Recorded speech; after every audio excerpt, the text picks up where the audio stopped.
ചേലക്കരയിൽ 1 രൂപയ്ക്ക് ബെഡ്ഷീറ്റ് 500 പേർക്ക്. വസ്ത്രങ്ങളിൽ വിലക്കുറവിന്റെ വിപ്ലവം തീർത്തുകൊണ്ട് മുന്നേറിക്കൊണ്ടിരിക്കുന്ന വസ്ത്രമഹാത്ഭുതത്തിന്റെ ഉദ്ഘാടനത്തോടനുബന്ധിച്ച് ഉദ്ഘാടന ദിവസമായ ജനുവരി 2-ാം തീയതി വ്യാഴാഴ്ച മുതൽ ജനുവരി 4 ശനിയാഴ്ച വരെ ഔട്ട്ലെറ്റിൽ നിന്നും ഓരോ ദിവസവും പർച്ചേസ് നടത്തുന്ന 500 ഉപഭോക്താക്കൾക്ക് വസ്ത്രമഹാത്ഭുതം. ചേലക്കര പഴയന്നൂർ റോഡ്, മേപ്പാടം, ചേലക്കര. പ്രശസ്തിയാർജിച്ച മുള്ളൂർക്കര പഞ്ചായത്തിലെ വാഴക്കോട് ജാറം ആണ്ട് നേർച്ച അതിവിപുലമായി നടന്നുവരുന്നു.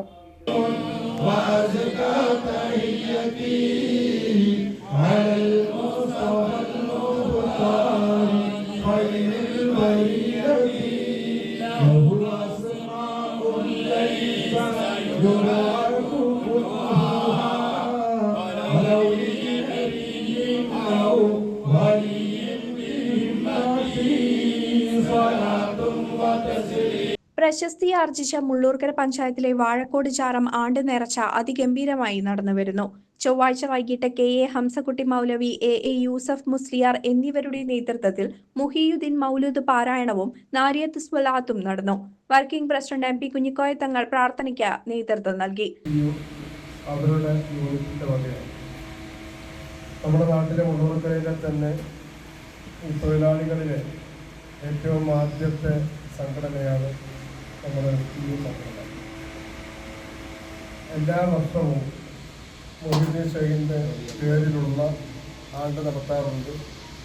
കൂടാതെ INBC എന്ന സംഘടനയും STU സംഘടനയും നമുക്ക് ഇവിടേക്ക് നേർച്ചയ്ക്ക് അരികളും അവർ ചെയ്യാറുണ്ട്.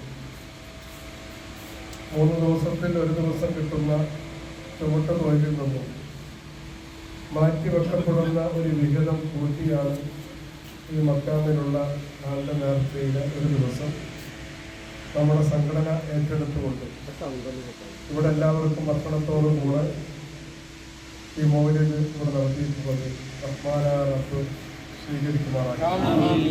പ്രത്യേകിച്ച് നമ്മുടെ സഹോദരന്മാരായ തൊഴിലാളികളുടെയും നമ്മുടെ എല്ലാവരുടെയും ആരോഗ്യത്തിൽ അല്ലാഹു ബർക്കത്ത് പ്രദാനം ചെയ്യുക.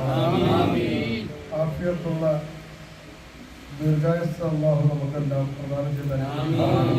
തുടർന്ന് STU മുള്ളൂർക്കര യൂണിറ്റ് വാർഷികത്തോടനുബന്ധിച്ച് മക്കാമിൽ അന്നദാനവും പായസ വിതരണവും നടത്തി. തുടർന്ന് മുള്ളൂർക്കര പള്ളി ഖത്തീബ് അഷ്റഫ് ദാരിമി താഴക്കോട് ഇന്നത്തെ യുവാക്കൾ മദ്യത്തിനും മയക്കുമരുന്നിനും അടിമപ്പെടുന്നതിനെ പറ്റി ബോധവൽക്കരണ ക്ലാസ് നടത്തി. എവിടെയോ നമുക്കൊരു പാളിച്ച സംഭവിച്ചിട്ടുണ്ട് എന്ന കാര്യത്തിൽ സംശയമില്ല. എൻ്റെ സഹോദരന്മാരോടും സഹോദരിമാരോടും ഞാൻ പറയുന്നത്, നമ്മുടെ മക്കൾ എന്ന് പറയുന്നത് അമാനത്താണത്. അമാനത്ത് എന്ന് പറയുമ്പോൾ അല്ലാഹു റബ്ബുൽ ഇസ്സത്ത് നമ്മെ വിശ്വസിച്ചുകൊണ്ട് ഏൽപ്പിച്ച് തന്ന ഒരു സമ്പത്താണ്, ഒരു മുതലാണ് നമ്മുടെ മക്കൾ.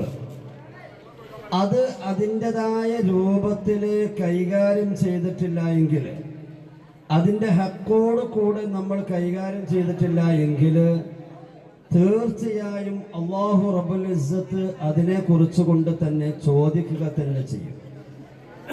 അപ്പം അതുകൊണ്ട് നമ്മളൊക്കെ ശ്രദ്ധിക്കേണ്ടത്, നമ്മുടെ മക്കളെ എല്ലാ ഉമ്മമാരും എല്ലാ ഉപ്പമാരും ശ്രദ്ധിക്കേണ്ടത്, നമ്മുടെ മക്കളെ ദീനിയായിട്ട് വളർത്തുക. ദീനിൻ്റെ ആ ഒരു ചട്ടക്കൂട്ടിലാക്കി നമ്മുടെ മക്കളെ നമ്മൾ വളർത്തുക. അതല്ലെങ്കിൽ നാളെ ഇങ്ങനെയുള്ള ഒരു അനുഭവങ്ങൾ ഒരു പക്ഷേ നമുക്ക് വന്നേക്കാം. തുടർന്ന് ചരിത്ര കഥാപ്രസംഗ കിസ്സാപാട്ട് ബഷീർ അഹമ്മദ് ബുർഹാനിയും കുഞ്ഞാപ്പു കാരക്കാടും 2 ദിവസങ്ങളിലായി നടത്തിവരുന്ന കഥാപ്രസംഗത്തിന് സമാപനം കുറിച്ചു. നിരവധി പേരാണ് പരിപാടിയിൽ പങ്കെടുത്തത്.